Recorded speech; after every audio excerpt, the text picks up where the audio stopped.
हिंदवी स्वराज्याचे सरसंस्थापक छत्रपती शिवरायांना मानाचा मुजरा करतो।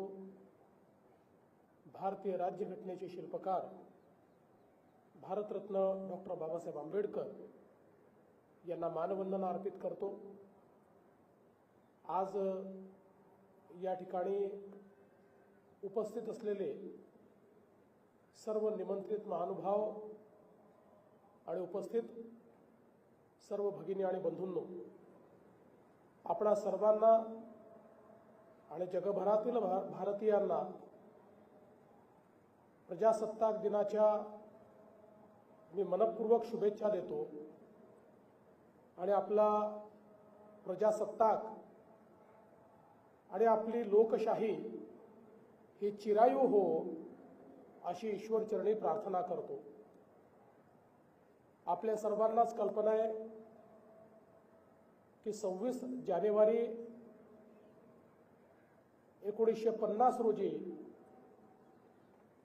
आपण भारताचं संविधान हे अंगीकारून ते अधिनियमित केलं आणि त्यातून एक लोकशाही प्रधान अशा प्रकारचा प्रजासत्ताक आपण निर्मित केला। भारताचं संविधान तयार करताना संविधान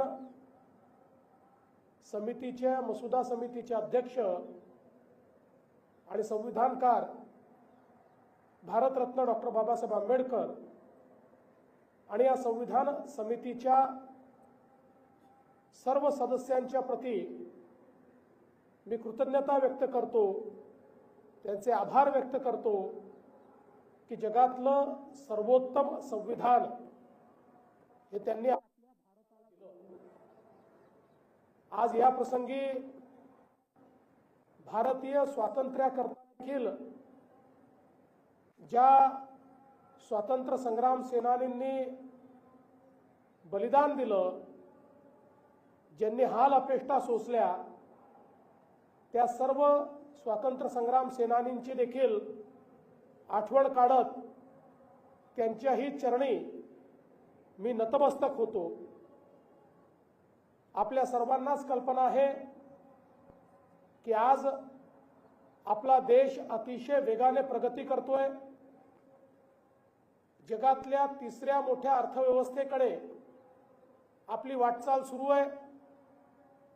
देशाचे माननीय प्रधानमंत्री महोदय यांच्या नेतृत्वात एक जगातील महत्त्वाचा देश, महत्त्वाची अर्थव्यवस्था म्हणून आज भारताकडे पाहिलं जातं। आणि हे सगळं आपण या ठिकाणी करू शकलो याचं एकमेव कारण आपल्या भारताची लोकशाही आणि भारताचं संविधान आहे। आपल्या भारताचं संविधान तयार करताना भारतरत्न डॉक्टर बाबासाहेब आंबेडकरांनी प्राचीन भारतीय मूल्य याचा समावेश या संविधानात केला। लोकशाहीचं मूल्य हे खऱ्या अर्थानं प्राचीन भारतामध्ये आपल्याला कितीतरी आधी पाहायला मिळतं आणि अगदी वैशाली अनुभव मंटपमपर्यंत एक मोठी वाटचाल ही लोकशाही तत्वांची भारतीय जीवन व्यवस्थेत आणि जीवन पद्धतीत आपल्याला पाहायला मिळते, जी मॅग्ना कार्टाच्या कितीतरी आधी या भारताने अंगीकारली होती।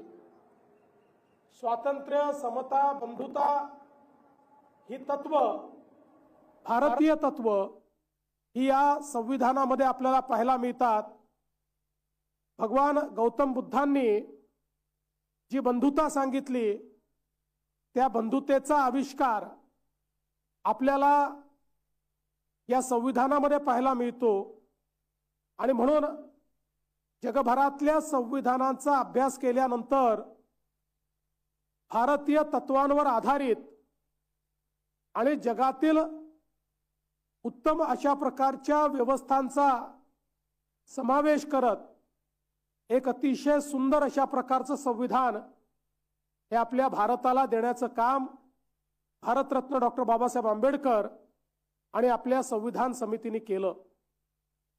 आज याच संविधानाच्या अंतर्गत काम करत असताना आपला महाराष्ट्र जी संतांची भूमी आहे, जी वीरांची भूमी आहे, छत्रपती शिवरायांनी ज्या भूमीला स्वाभिमान शिकवला त्या भूमीमध्ये आज आपण पाहतोय की देशाच्या विकासाचं इंजिन म्हणून आपला महाराष्ट्र अतिशय चांगल्या पद्धतीनं काम करतोय.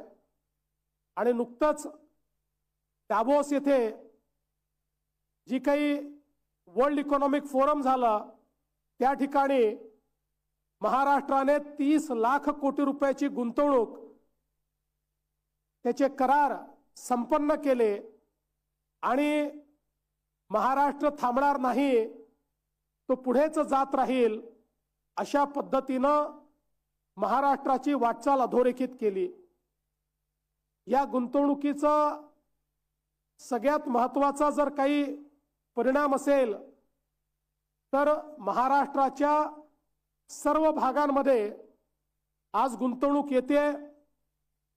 विदर्भ असो, मराठवाडा असो, उत्तर महाराष्ट्र असो, पश्चिम महाराष्ट्र असो, मुंबईसह कोकण असो, सर्व भाग हे महाराष्ट्राच्या विकास गंगेचे भाग होत आहेत. आणि मोठ्या प्रमाणात सर्व भागांमध्ये रोजगार निर्मितीचं काम हे सरकारच्या माध्यमातून सुरू आहे. महाराष्ट्रामधला आमचा शेतकरी सुखावला पाहिजे या दृष्टीने देखील महाराष्ट्र सरकारने सातत्याने भूमिका घेतली. आणि ज्या ज्या वेळी शेतकरी अडचणीत आला त्या त्यावेळी शेतकऱ्यांना भरघोस मदत करण्याचं काम देखील महाराष्ट्र शासनाच्या वतीनं झालं. आणि आता पुढच्या टप्प्यामध्ये दुष्काळमुक्त महाराष्ट्राकडे वाटचाल करत नदी जोड प्रकल्पाच्या माध्यमातून महाराष्ट्राच्या कानाकोपऱ्यामध्ये पाणी पोचवून शेतकऱ्यांना सुजलाम सुफलाम करण्याचा प्रयत्न हा आपल्या शासनाच्या माध्यमातून केला जाणार आहे. पायाभूत सुविधांच्या बाबतीत महाराष्ट्र नवनवीन विक्रम करताना आपल्याला पाहायला मिळतोय. मुंबईतलं MMR रिजन मधलं इन्फ्रास्ट्रक्चर असो की समृद्धी महामार्ग किंवा होऊ घातलेला शक्तीपीठ महामार्ग असो, प्रत्येक पायाभूत सुविधेचा प्रकल्प हा नवीन विक्रम स्थापित करणारा अशा प्रकारचा प्रकल्प आहे. एकीकडे पायाभूत सेवा सुविधांसोबतच समाजातले जे वंचित घटक आहेत, अनुसूचित जातीचे, अनुसूचित जमातीचे, यांच्याकरता देखील विशेष योजना तयार करून विकासाच्या मुख्य धारेमध्ये त्यांना आणण्याचं काम हे शासनाच्या वतीनं सातत्याने सुरू आहे. ग्रामीण भागामध्ये प्रधानमंत्री आवास योजनेच्या माध्यमातून 30 लाख घरं बांधकाम सुरू आहे. आणि हा देखील एक नवीन विक्रम या ठिकाणी आपण प्रस्थापित केला आहे. यासोबत शेतकऱ्यांकरता सौर कृषी वाहिनी आणि सौर ऊर्जेवर चालणारे पंप यामध्येही देशामध्ये महाराष्ट्राने पहिला क्रमांक घेतलाय. आणि त्यामध्ये जागतिक विक्रम देखील महाराष्ट्राने तयार केलाय. एकूणच लाडकी बहीण योजना असेल, शेतकऱ्यांकरता मोफत विजेची योजना असेल, विविध योजनांच्या माध्यमातून समाजातल्या प्रत्येक घटकाचा विकास करण्याचा प्रयत्न हा शासनाच्या माध्यमातून चाललाय. आणि निश्चितपणे येत्या काळामध्ये महाराष्ट्र भारताच्या अर्थव्यवस्थेचा कणा म्हणून या ठिकाणी कार्य करेल हा विश्वास मी व्यक्त करतो. पुन्हा एकदा आजच्या प्रजासत्ताक दिनाच्या मी सर्वांना शुभेच्छा देतो. महाराष्ट्र थांबणार नाही, महाराष्ट्र गतिशील राहील आणि भारताच्या संविधानाने ज्या प्रकारची व्यवस्था आम्हाला दिलेली आहे त्यामुळे महाराष्ट्र प्रगतीकडे सातत्याने झेपावत राहील अशा प्रकारचा विश्वास व्यक्त करून मी माझे 2 शब्द संपवतो. जय हिंद, जय महाराष्ट्र.